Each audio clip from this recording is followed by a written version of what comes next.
وَلَقَدْ يَسَّرْنَا الْقُرْآنَ لِلذِّكْرِ فَهَلْ مِن مُّدَّكِرٍ۔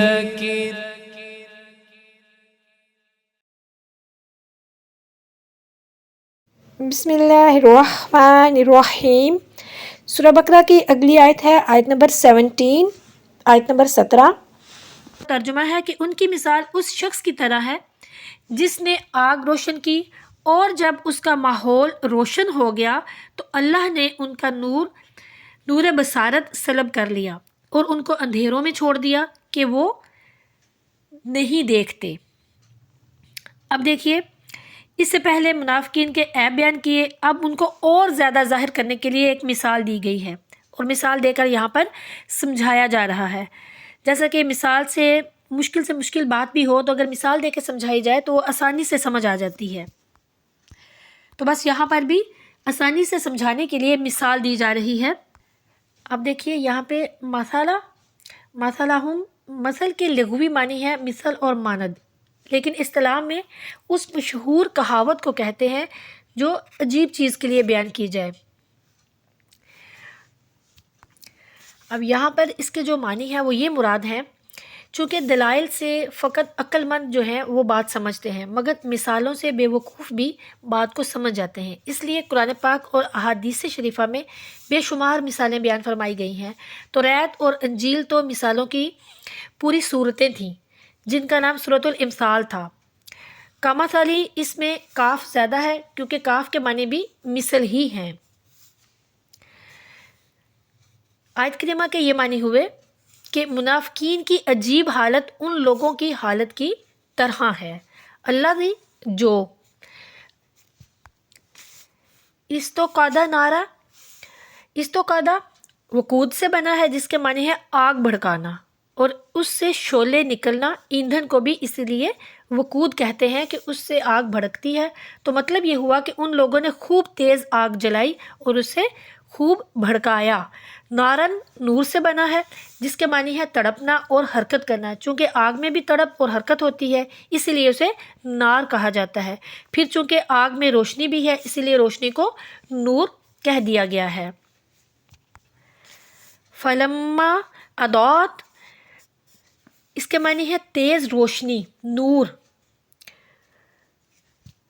اور اضاءت جو ہے وہ دون سے بنا ہے، اور نور اور دو میں یہ فرق ہے کہ نور ہلکی روشنی کو بھی کہہ دیتے ہیں مگر دو جو ہے وہ تیزی پر بولا جاتا ہے، اس لیے قرآن پاک نے آفتاب کو دیا اور چاند کو نور فرمایا۔ نبی کریم صلی اللہ علیہ وسلم اور قرآن پاک کو بھی اسی لیے نور فرمایا گیا، ان سے ہر ایک فیض حاصل کر سکتا ہے۔ وہ مثل سورج کے جلالی نہیں جو کہ آنکھوں کو خیرہ کر دے۔ ما حولہ، لفظ حول کے معنی ہے گھومنا، اس لیے برس کو بھی حول کہتے ہیں، یعنی سال جو ہوتا ہے، جو یہ سال گزرتے ہیں ان کو یہ سال جو ہے اس کو بھی حول کہتے ہیں کہ وہ گردش کرتا رہتا ہے۔ اصطلاح میں حول جو ہے وہ ملی ہوئی چیز کو بھی کہتے ہیں۔ آگے ہے ذہب اللہ، عربی زبان میں ذہب بہ اور اذہبہ کے ایک ہی معنی ہے، یعنی کہ اس کو لے گیا۔ بنورہم، نور کے معنی ہے روشنی، یعنی جو خود ظاہر ہو اور دوسروں کو ظاہر کرے۔ اس کے مد مقابل ظلمت ہے جس کے معنی ہے تاریکی۔ آگے ہے تارکہم، تارکہم کا مطلب ہے کہ ان کو چھوڑ دیا، یعنی کہ یہاں پر یہ فرمایا گیا کہ اس سے تارکہم اس لیے فرمایا گیا تاکہ معلوم ہو کہ ان کی آگ جو ہے وہ بالکل ہی بجھا دی گئی، جس سے کہ وہ پورے طور پر اندھیرے میں رہ گئے۔ فی ظلمات، ظلمت کی جمع ہے، اس کے لغوی معنی ہے کم ہونا۔ برف کو اس لیے ظلم کہتے ہیں کہ وہ بہت کم ہو جاتا ہے، مگر یہاں پر اس سے مراد تاریکی ہے۔ ظلمات جمع یہاں پر بولا گیا ہے تو جمع اس لیے بولا گیا ہے کہ منافقین صرف ایک طریقے میں نہیں ڈوبے ہوئے تھے، بلکہ وہ بہت سی طریقوں میں ڈوبے ہوئے تھے۔ ایک تو کفر کی طریقی تھی، پھر مکر و فریب کی طریقی تھی، جھوٹ بولنے کی طریقی تھی، مسلمانوں پر تانا زنی کرنے کی جو طریقی تھی وہ تھی، پھر اور بھی گناہ اور شہوتوں وغیرہ وغیرہ میں یہ لوگ پھنسے ہوئے تھے۔ لا یبصرون، اس میں طریقوں کا ہی بیان ہے، یعنی انہیں اندھیرے میں اس طرح چھوڑ دیا کہ کچھ بھی سوجھتا نہیں، یعنی ان کو کچھ بھی دکھائی نہیں دیتا۔ خلاصہ تفسیر ہے یہ ہے کہ مدینہ منورہ کے لوگ اول تو نبی کریم صلی اللہ علیہ وآلہ وسلم کی تشریف آوری پر خوش ہوئے اور بہت سے لوگوں نے کلمہ پڑھ لیا، لیکن ان میں سے بعض نے دنیاوی اغراض و مقاصد کی بنا پر بعد میں منافقت شروع کر دی۔ تو ان کی اس حالت کو اس جماعت کے ساتھ تشبیہ دی گئی کہ جو اندھیرے جنگل میں گر گئی ہو، پھر انہوں نے روشنی اور گرمی حاصل کرنے اور درندوں سے بچنے کے لیے خوب آگ بھڑکائی، اور جب آگ بھڑکنے لگی اور انہوں نے گرمی اور نور بھی حاصل کر لیا تو اب وہ اس پر مطمئن ہو گئے کہ اب یہ آگ جو ہے وہ نہیں بجھے گی اور ہم اس کے فوائد سے محروم نہیں ہوں گے۔ وہ اسی خیال میں تھے کہ اچانک آگ جو ہے وہ بالکل بجھ گئی، اور ایسی بجھی کہ اس کا کوئی شعلہ اور چنگاری بھی باقی نہ رہی کہ جس سے دوبارہ آگ جو ہے وہ جلائی جا سکے، اور نہ ہی ایندھن آگ قبول کرنے کے قابل رہا۔ اب یہ حیران اور پریشان ہے کہ اب کیا کریں اور کدھر جائیں۔ اسی طرح ان منافقین نے مسلمانوں کے خوف اور ان کے نفع کی امید سے بظاہر اسلام تو قبول کر لیا، جو کہ مثل آگ جلانے کے ہوا، یعنی کہ ان کا جو اسلام قبول کرنا تھا منافقین کا، وہ اس مثال میں کیا ہے؟ آگ جلانے کے مثل ہوا۔ اللہ تعالیٰ کی طرف سے بھی ان پر ظاہری اسلامی احکامات جو تھے وہ جاری کر دیے گئے، یہ اس آگ کی روشنی ہوئی۔ پھر منافقین مطمئن ہو گئے کہ جس طرح ہم نے اس زبانی کلمے اور ظاہری اسلام سے دنیا میں کام نکال لیا ہے، آخرت میں بھی ہم اس طرح کام نکال لیں گے۔ یہ ان کا اس ظاہری روشنی پر اعتماد ہوا۔ وہ اسی خیال میں تھے کہ اچانک ان کو موت نے آ دبایا، یہ اس آگ کا گل ہونا ہوا۔ مرتے ہی پھر ان کی آنکھیں کھل گئیں اور بزبان حال یوں کہنے لگے، خواب تھا وہ کچھ کہ جو دیکھا جو سنا فسانہ تھا۔ خیال ہے کہ ہر انسان تاجر ہے، ہر ایک انسان تاجر ہے۔ زندگی دکان، سانسیں اور زندگی کی گھڑیاں اصل رقم جن کو خرچ کر کے وہ اعمال کے سودے خریدتا ہے۔ نیک اعمال کرنے والا نفع میں، گناہ کرنے والا نقصان میں، کفر کرنے والا پورے خسارے میں ہے۔ جیسے بعض دکانیں دن رات کھلی رہتی ہیں، ایسے ہی بعض لوگ سوتے جاگتے پھرتے چلتے پھرتے نیکیاں کرتے ہیں، لیکن بعد وفات بھی ان کی دکان بند نہیں ہوتی۔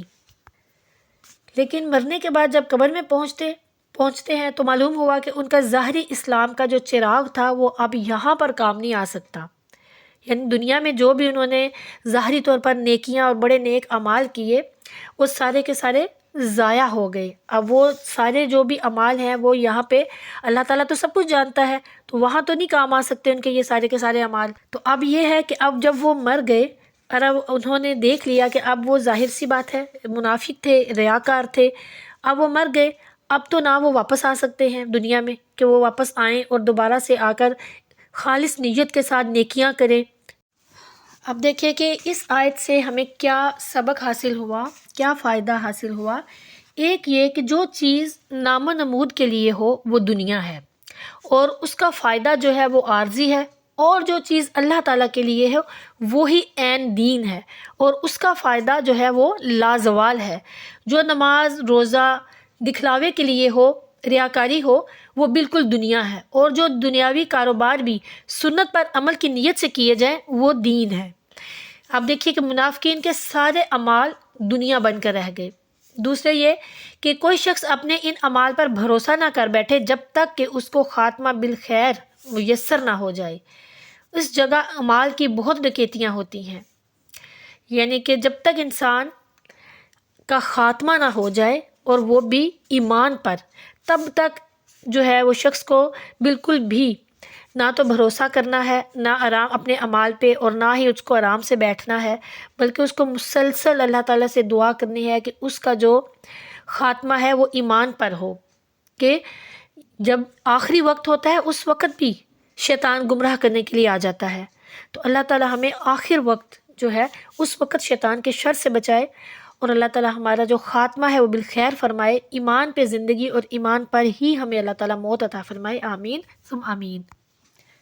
اس آیت کی تفسیر میں جو صوفیہ کرام ہے وہ ایک نقطہ بیان فرماتے ہیں۔ صوفیہ کرام فرماتے ہیں کہ آفتاب کی شعاؤں سے کپڑا نہیں جل سکتا، لیکن آتشی شیشے کے ذریعے سے جل جاتا ہے۔ اسی طرح توحید کی شعائیں کفر و فسق کے خرمن کو نہیں جلاتی جب تک کہ نبوت کے آتشی شیشے میں سے چھن کر نہ آئیں۔ پھر نبوت کی شعائیں بھی دل کی خواہشوں اور سامان گناہ کو نہیں جلاتی جب تک کہ کسی ولی کے شیشے میں سے چھن کر نہ آئیں۔ توحید کی تاثیر کے لیے نبوت کی آڑ بہت ضروری ہے، اور نبوت کی تاثیر کے لیے ولی کا دامن درکار ہوتا ہے۔ یہ منافقین جو تھے وہ توحید کے قائل تھے مگر نبوت اور ولایت سے علیحدہ تھے، لہٰذا ان کا نور بجھ گیا۔ اب دیکھیے کہ منافقین توحید کے قائل کیسے تھے، یعنی وہ اللہ کو تو مانتے تھے، یعنی جو یہود و نصارہ تھے وہ اللہ کو تو مانتے تھے لیکن نبی کریم صلی اللہ علیہ وآلہ وسلم کو نہیں مانتے تھے۔ آج کل بھی بہت سے لوگ اسی آیت میں آ جاتے ہیں کہ بہت سے لوگ جو ہیں وہ اللہ کو تو مانتے ہیں لیکن نبی کریم صلی اللہ علیہ وآلہ وسلم کو نہیں مانتے۔ کچھ نبی کریم صلی اللہ علیہ وآلہ وسلم کی ذات مبارکہ پر بہت سے اعتراضات کرتے ہیں، بہت سے نبی کریم صلی اللہ علیہ وآلہ وسلم کی جو ذات مبارکہ ہے اس پر بحث و مباحثے کرتے ہیں۔ تو اللہ تعالیٰ ان سب لوگوں سے ہمیں دور کرے، اللہ تعالیٰ ہمیں اپنے اور اپنے پیارے نبی صلی اللہ علیہ وآلہ وسلم کا قرب عطا فرمائے۔